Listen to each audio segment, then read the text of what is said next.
Au nom du Père, du Fils et du Saint-Esprit. Amen. Que la grâce de notre Seigneur Jésus-Christ, l'amour de Dieu le Père et la communion de l'Esprit Saint soient toujours avec nous, chers abonnés, et sur vous, qui pour la première fois regardez cette chaîne. Si vous y êtes, ce n'est pas un hasard. Le hasard n'existe pas dans la parole de Dieu. C'est le Saint-Esprit qui vous y a conduit, car Dieu veut parler à votre cœur. Dieu veut vous bénir. Si vous aimez la parole de Dieu comme je l'aime de tout mon cœur, merci de vous abonner, d'appuyer sur le pouce levé et de partager cet enseignement. Que Dieu vous bénisse in the name of Jesus Christ. Amen. L'enseignement que je voudrais partager avec vous de façon particulière, qui pour moi est très important, est tiré du livre de la Genèse, chapitre 12, du verset 1 au verset 2, qui dit, et je cite, « Le Seigneur dit à Abraham, pars de ton pays, de ta famille et de la maison de ton père vers le pays que je te ferai voir. Je ferai de toi une grande nation et je te bénirai. Je rendrai grand ton nom. Sois en bénédiction. »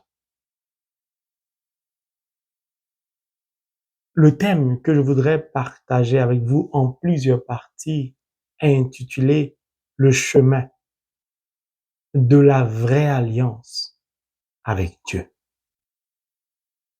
Pour cette première partie, nous allons parler de l'appel. Dieu appelle Abraham à quitter son pays, sa famille,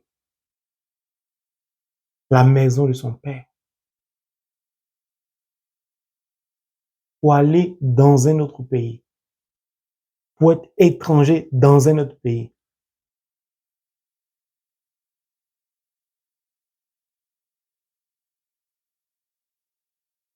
Au moment où Dieu appelle Abraham, il a 75 ans.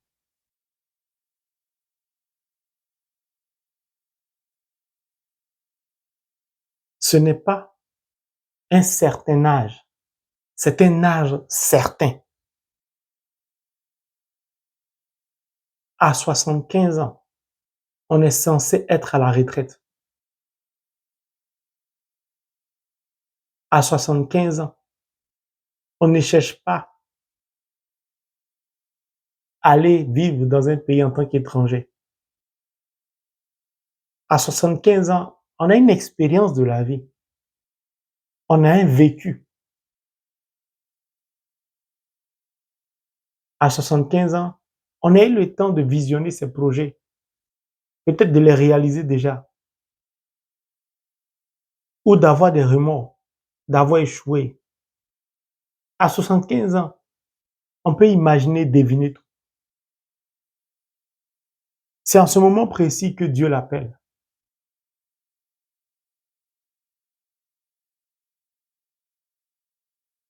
Si quelqu'un compose votre numéro, c'est parce qu'il veut vous appeler. C'est parce qu'il veut communiquer avec vous. C'est parce qu'il a votre numéro. Ou il a pris votre numéro avec quelqu'un.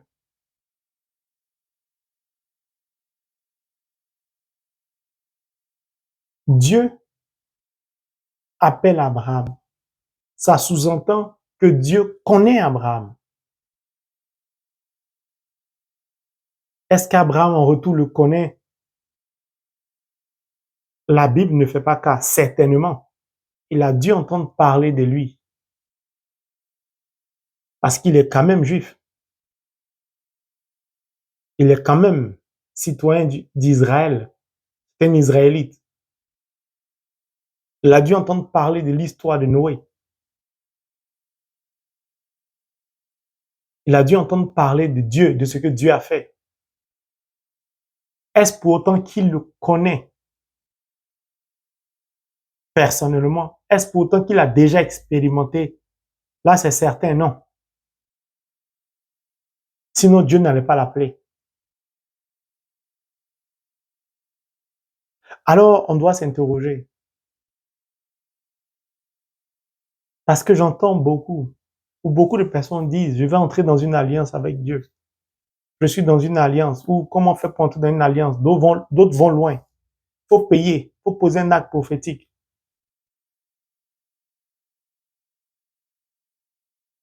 Personne ne peut entrer dans une alliance avec Dieu sans appel. C'est la première partie dont je m'arrête là. Ce n'est pas nous qui prenions la décision d'entrer dans une alliance avec Dieu. C'est Dieu qui prend la décision d'entrer dans une alliance avec nous. Parce que lui, il nous connaît. Nous, on ne le connaît pas. Ou du moins, on a entendu parler de lui, mais on ne l'a pas encore expérimenté.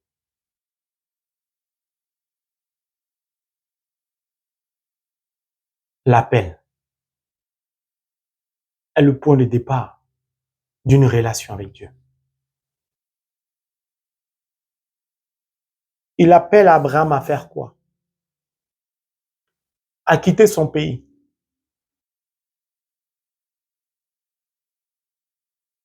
Imaginez, vous êtes un citoyen sénégalais. Dieu vous demande d'aller vivre en Ukraine, en Croatie, quelque part. Vous ne connaissez personne. Celui qui vous demande d'aller vivre là-bas, vous avez peut-être entendu parler de lui, mais vous ne le connaissez pas personnellement. Est-ce que vous allez accepter?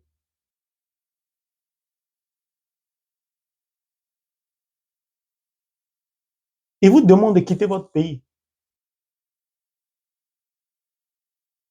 Vous avez 75 ans ou plus de 70 ans. Vous êtes âgé. Quelle sera votre réaction?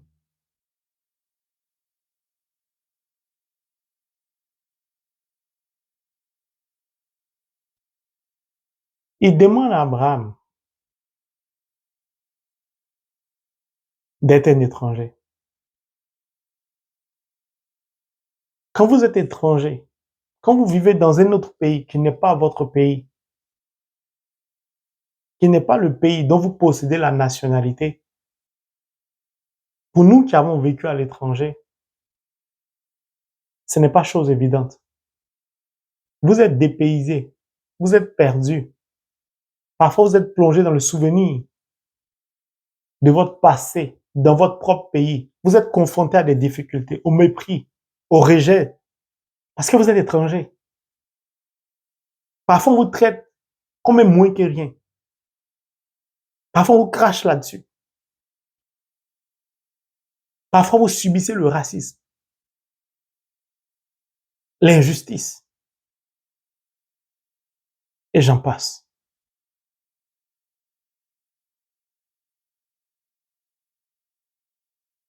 Abraham est confronté à une décision importante à prendre. Cette décision va bouleverser totalement toute sa vie. Ce n'est pas une décision facile. Ce n'est pas une réponse évidente. Car lorsque quelqu'un compose votre numéro, vous pouvez regarder votre téléphone sonner et refuser de décrocher. Votre téléphone peut être sur mode avion, ça ne va pas sonner. Votre téléphone peut être sous silencieux. Vous pouvez ne pas entendre l'appel, manquer l'appel.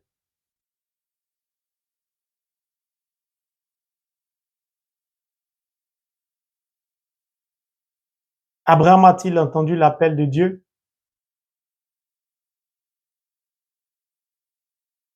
Oui.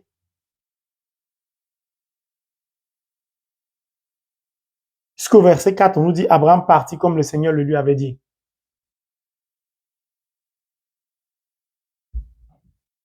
Dieu lui demande de quitter sa famille.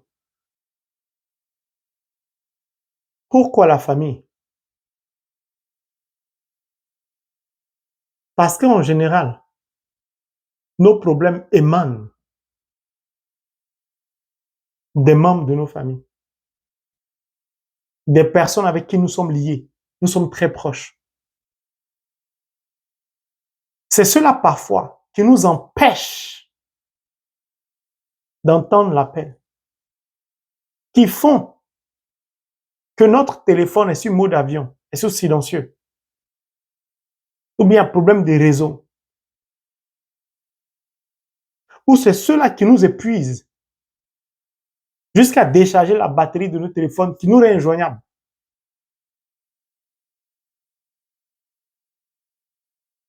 La famille est le lieu parfois de l'idolâtrie, des pratiques mystiques. On a adoré une eau, on a fait tel sacrifice à tel faux Dieu, on allait se laver dans telle rivière, on voulait avoir un enfant, on a fait ça.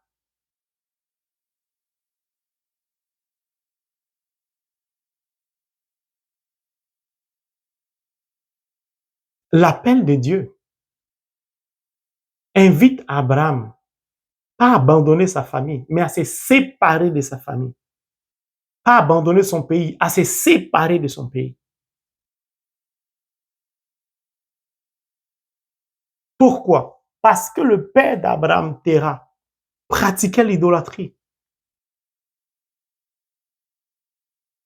Abraham a dû donc peut-être grandir dans la pratique de l'idolâtrie, dans des rituels mystiques contraires à la volonté de Dieu. Dieu ne peut donc entrer dans une alliance, dans une relation avec lui, aussi longtemps qu'il est attaché à cette famille. Dieu n'est pas contre la famille d'Abraham. Attention, il y a une différence. Dieu est pur. Mais il ne peut pas entrer dans une relation avec quelqu'un qui baigne dans une famille dans laquelle il y a l'idolâtrie. Puis il lui demande de quitter la maison de son père. En gros, il demande à Abraham de quitter ses habitudes, d'abandonner ses propres projets,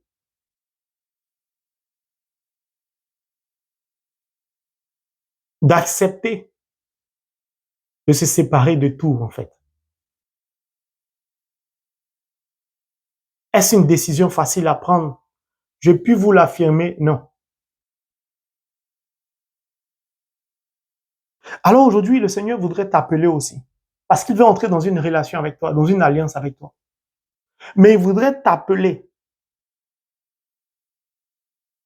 pas peut-être comme à Abraham, c'est-à-dire à quitter ton pays. Pourquoi pas?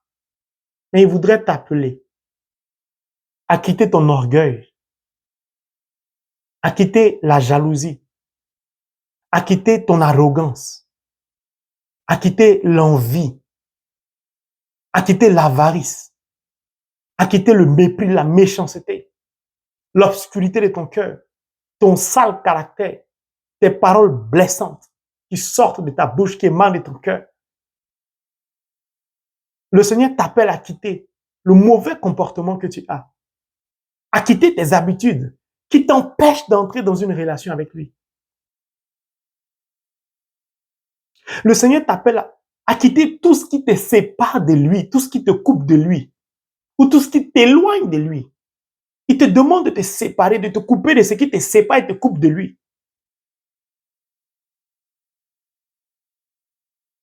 Car ton caractère, ton comportement, ton égoïsme, ton impolitesse, ton injustice, tes fausses accusations, la corruption dans laquelle tu es, les pratiques mystiques, ton amour pour l'argent, t'empêche d'entendre l'appel de Dieu. Mets ton téléphone sur mode avion ou décharge la batterie de ton téléphone. Brouille ton réseau. T'empêche d'entrer en communion, en connexion, en communication avec Dieu.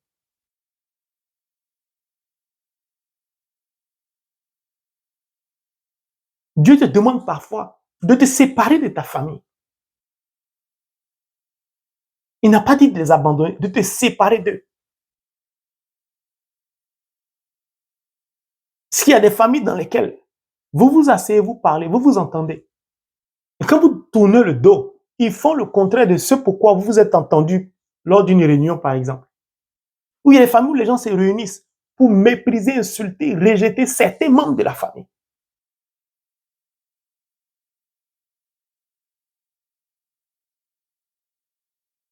Parfois, tes difficultés émanent de ta famille, de la jalousie, parfois de l'amitié, parfois de ton intimité avec un collègue. Parfois, Dieu t'appelle à quitter ton pays, à quitter ton travail. Beaucoup de chrétiens ont du mal avec cet appel de Dieu. À quitter, par exemple, leur travail. À quitter, par exemple, leurs soi-disant âmes sœurs. À quitter, par exemple, leurs parents. Il y a des gens qui ne jurent que par leur père, par leur mère, que par leurs frères, que par leurs sœurs. Comme s'ils n'ont pas de vie, comme s'ils n'ont pas d'intelligence. Tout ce qu'ils font, ils doivent demander l'avis de quelqu'un d'autre. Ils ne sont pas sûrs d'eux-mêmes. Ils n'ont pas confiance en eux-mêmes. Il y a des gens qui n'ont de vie que parce que les autres disent. Les on-dit, ils écoutent les on-dit. Le Seigneur te dit aujourd'hui que tout cela t'empêche d'entendre son appel. Dieu t'appelle aujourd'hui comme il a appelé Abraham hier. Il t'appelle personnellement et individuellement. Il a parlé et appelé Abraham seul.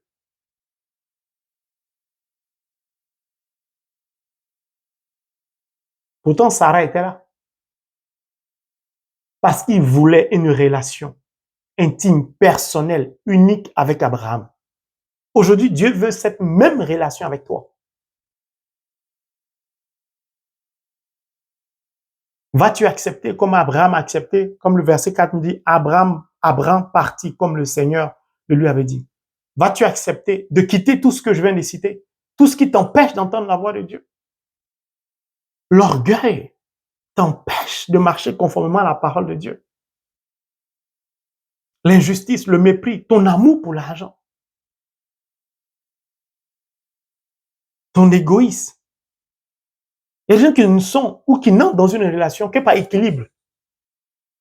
C'est-à-dire, tu travailles, moi je ne travaille pas. Bon, si je suis à cette personne qui travaille, ça peut aider. Ce n'est plus par amour. Il y a des gens qui ne vivent leur vie spirituelle que par intérêt. Il marche avec telle personne, il est proche d'un membre de sa famille, d'un étranger, d'une tierce personne, uniquement parce que j'ai un intérêt. J'en tire profit ou je tire profit de cette personne. Ou je tire profit d'une situation.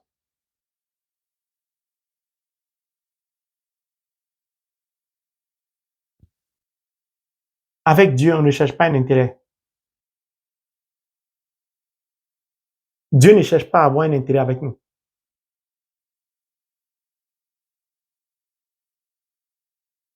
C'est très important. Parce que quand Dieu appelle Abraham, il est clair sur ce qu'il doit quitter. Avec quoi il doit se séparer.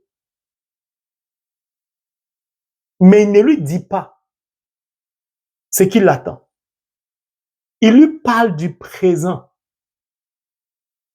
et non du futur. Beaucoup de chrétiens prennent Dieu pour un marabout.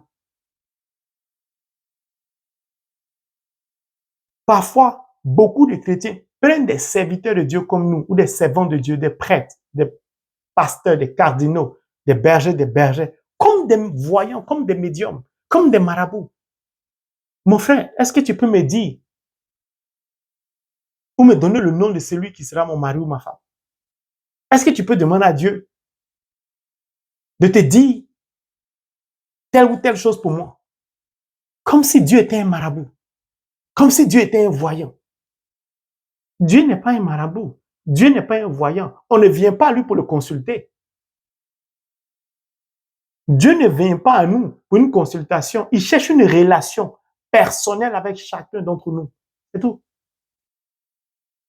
C'est pourquoi le monde va mal. C'est pourquoi beaucoup de chrétiens sont frustrés. Beaucoup de baptisés, confirmés, sont perdus. Parce qu'ils veulent entendre l'appel de Dieu selon leur entendement et leur compréhension. Et c'est là vous allez voir toute la différence entre Abraham et nous. Enfin, un certain nombre de personnes d'entre nous. Des initiés confirmés, c'est-à-dire des baptisés confirmés. Mon frère, ma soeur, est-ce que tu entends l'appel de Dieu?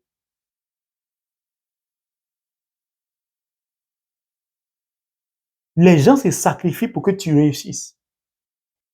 Quand tu commences à réussir, tu oublies ceux qui se sont sacrifiés pour toi. Tu ne penses qu'à ta propre réussite. Et tu es étonné que ta vie n'avance pas. Tu es étonné que tu n'entends pas l'appel de Dieu.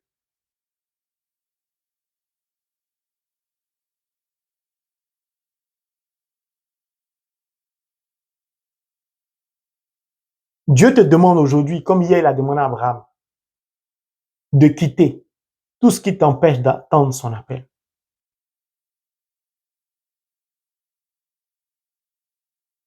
Abraham ne savait pas où il partait. Pourquoi toi, tu veux forcément que Dieu te dise toute ta vie de A à Z? Pourquoi tu veux tout comprendre avant de répondre à l'appel de Dieu? Pourquoi tu veux que Dieu t'explique tout avant que tu répondes à l'appel de Dieu? Notre caractère, notre comportement détruit notre foi, détruit notre vie spirituelle.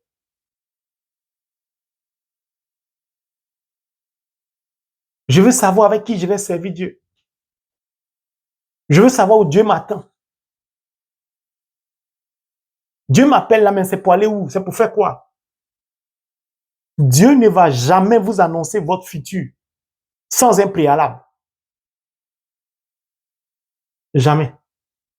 Il commence toujours par un appel.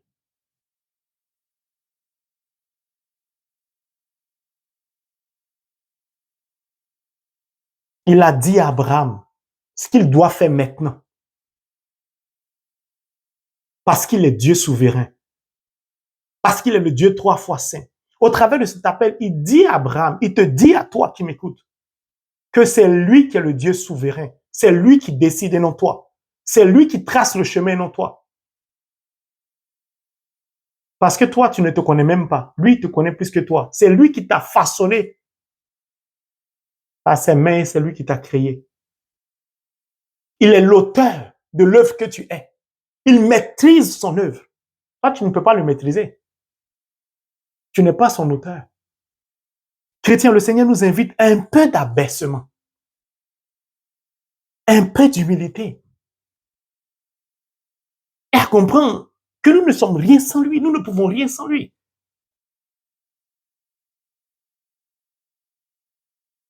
Trop de communautés, trop de fraternités, trop de groupes de prière, trop de ceci et de cela, mais sans véritablement respecter la parole de Dieu. Ah, il te faut rentrer dans une alliance avec Dieu. La situation que tu vis là, c'est une alliance avec Dieu qu'il faut. Cette alliance-là, franchement, c'est de l'argent, il faut donner de l'argent, il faut poser une action prophétique. Qui vous a dit ça? Qui vous a dit que c'est votre décision personnelle qui va vous faire entrer dans une alliance avec Dieu? C'est Dieu qui appelle. C'est Dieu qui souhaite en premier l'alliance avec vous. Vous avez entendu la réponse d'Abraham. Abraham a dit oui. Vous avez entendu la Vierge Marie dire oui à l'appel de Dieu, à la visitation de l'ange. Je vais vous dire quelque chose. Vous savez, parfois, nos prêtres, ils vont doucement parce qu'il y a certaines choses à pas comprendre. Quand on dit la Vierge Marie a dit oui, c'est une façon indirecte de dire elle a accepté. Ce n'est pas faux.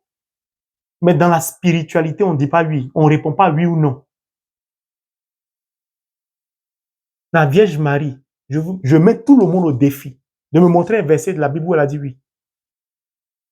Je mets au défi quiconque de me montrer un verset biblique où Abraham a dit oui à l'appel. Quand quelqu'un compose votre numéro, vous appelle. Quand vous décrochez votre téléphone, vous dites oui et puis vous décrochez le téléphone ou vous décrochez le téléphone d'abord. Si vous n'avez pas décroché le téléphone, comment vous allez répondre par allô ou bien oui? Vous devez d'abord décrocher le téléphone. Vous savez ce que ça signifie? Ça signifie que vous devez être en mouvement, poser une action, c'est-à-dire appuyer suis décroché avant de répondre. La vie spirituelle, on ne répond pas oui ou non. La vie spirituelle, on se met directement en mouvement, en action. Marie a dit, qu'il me soit fait selon ta parole.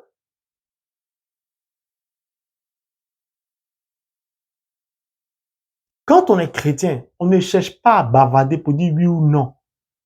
On cherche à réaliser, à accomplir, on se met en mouvement, on pose des actions. La vie spirituelle, on n'y répond que par des actions, par des œuvres, par se mettre en mouvement, par la réalisation de la parole.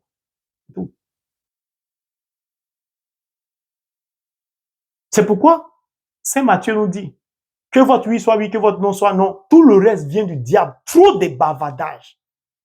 Dans la spiritualité, on ne parle pas beaucoup. On agit beaucoup.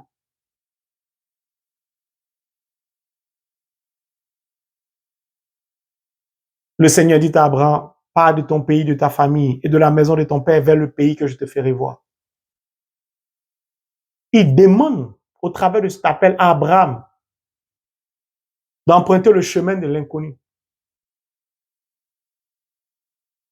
On dit Abraham est parti. La Bible ne nous dit pas qu'Abraham s'assit, il a posé 10 000 questions, mais Dieu seul sait ce qu'Abraham pensait et se disait dans sa tête. Et toi, tu veux poser toutes sortes de questions à Dieu. Je ne comprends pas ça. Il faut que tu m'expliques ma vie. Pourquoi je veux quitter l'événement? Tu dois m'expliquer. Qui es-tu pour poser des questions à Dieu? Qui es-tu pour imposer à Dieu des explications?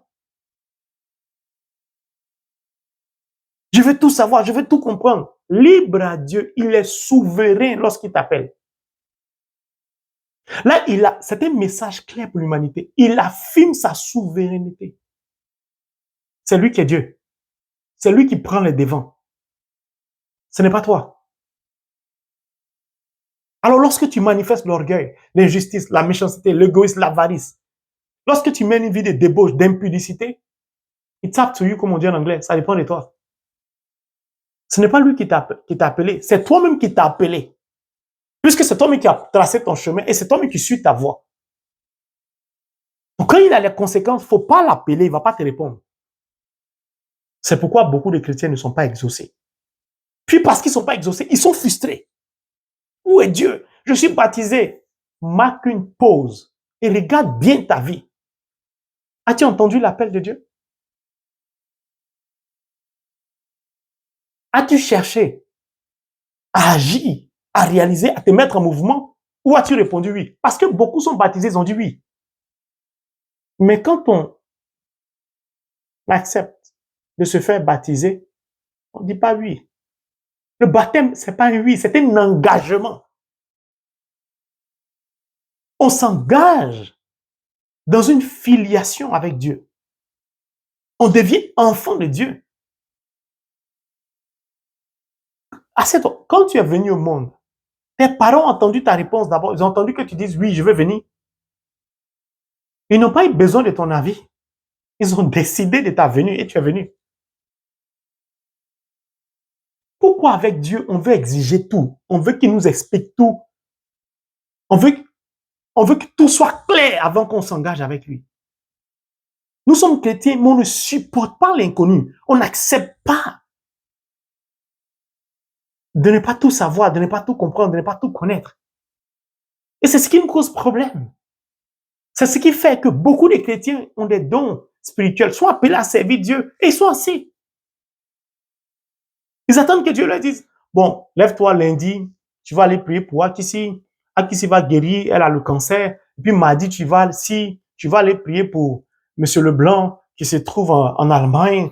Il est frappé de la prostate. Et quand tu vas prier là, il faut poser la main là, et puis tu dis notre Père, ou bien tu récites la prière de Padre Pio, ou tu dis à Saint Michel Archange de faire ça.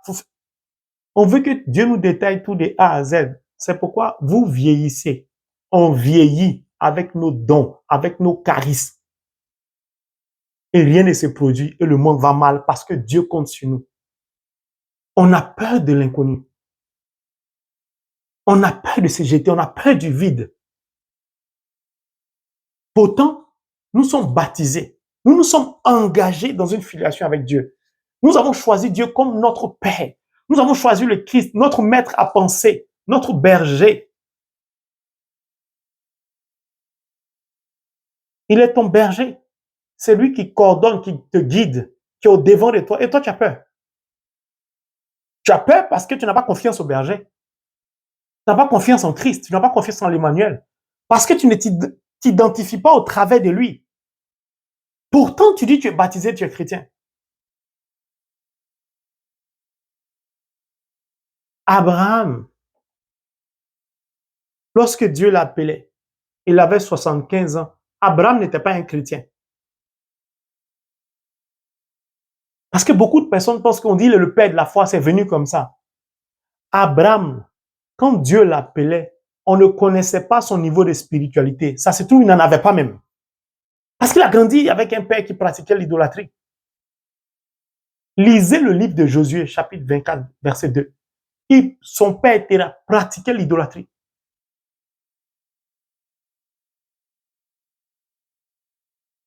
Les gens disent qu'Abraham avait confiance en Dieu. Abraham n'avait pas confiance en Dieu. Vous allez me dire, mais pourquoi il a suivi? Pourquoi il est parti? Dans la vie, arrivé un moment de votre vie, vous avez un choix. Si vous avez oublié que vous êtes baptisé, ce n'est pas de ma faute. Si vous ne connaissez pas le sens de votre baptême, ce n'est pas de ma faute. Si vous ne savez pas que le baptême, c'est un engagement dans lequel vous êtes rentré avec Dieu, ce n'est pas de ma faute. Mais arrivé un moment de sa vie, on doit s'asseoir, marquer une pause. Puis on doit se dire, je fais quoi? Je suis Dieu ou je ne le suis pas? C'est pas négociable. Abraham connaissait pas Dieu. Il avait entendu parler de Dieu certainement. Abraham n'avait pas une foi grande. Peut-être une petite foi au regard de ce qu'il a entendu. Puis Abraham était riche. Il n'était pas pauvre. Ça se trouve, il dormait dans un pavillon, dans un castle, dans un château. Dieu lui demande de quitter son confort, de quitter son luxe. Vous savez, Abraham a pris une décision importante.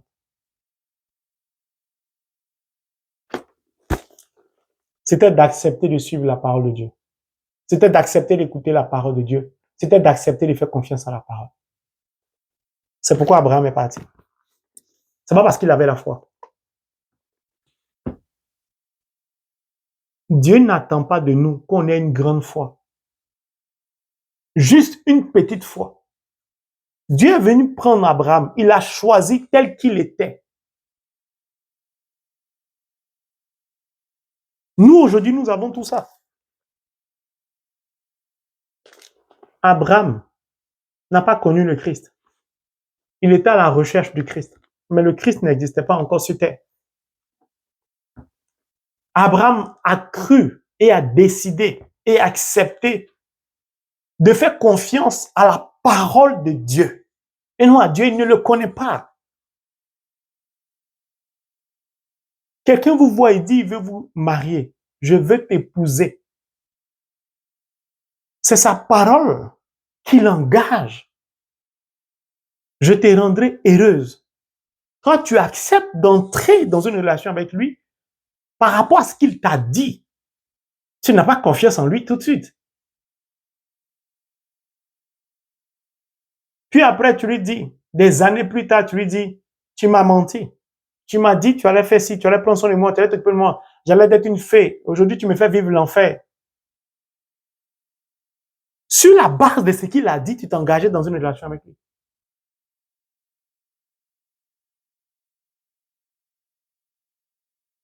Abraham nous enseigne aujourd'hui